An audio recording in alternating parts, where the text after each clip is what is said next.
rather ominous, as we showed you earlier with the... সিলেটের নয়নাভিরাম সৌন্দর্যের মাঝে লিটনের ভয়ঙ্কর সুন্দর ব্যাটিং চলছিল, কিন্তু হঠাৎই বাগড়া দিল সিলেটের ফ্লাডলাইট।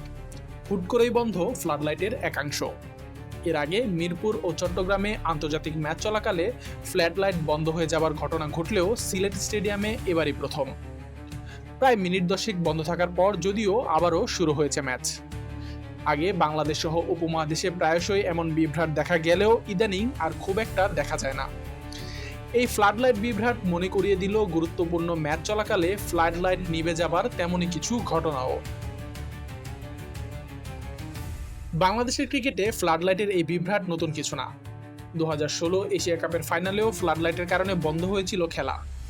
বৃষ্টির কারণে কার্টেল ওভারে অনুষ্ঠিত হওয়া বাংলাদেশ ভারতের সেই ফাইনালে বাগড়া দেয় ফ্লাডলাইট।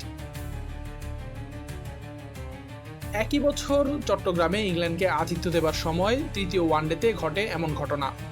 সিরিজ নির্ধারণী সেই ম্যাচে দীর্ঘক্ষণ বন্ধ হয়েছিল খেলা। পরে বিঘ্নিত সেই ম্যাচ জিতে সিরিজেও বাগিয়ে নেয় ইংলিশরা।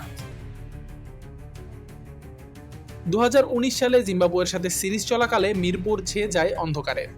Mustafizur Rahman bowling run up নেবার ঠিক আগ মুহূর্তে বন্ধ হয়ে যায় মিরপুরের ফ্লাডলাইট। সেবার অবশ্য পুরো স্টেডিয়ামেই বিদ্যুৎ বিভ্রাট দেখা দিয়েছিল। তাৎক্ষণিক প্রেস বক্স ও আশপাশে বিদ্যুৎ সংযোগ ফিরে এলেও ফ্লাডলাইট জ্বলে উঠতে দীর্ঘক্ষণ সময় লাগে।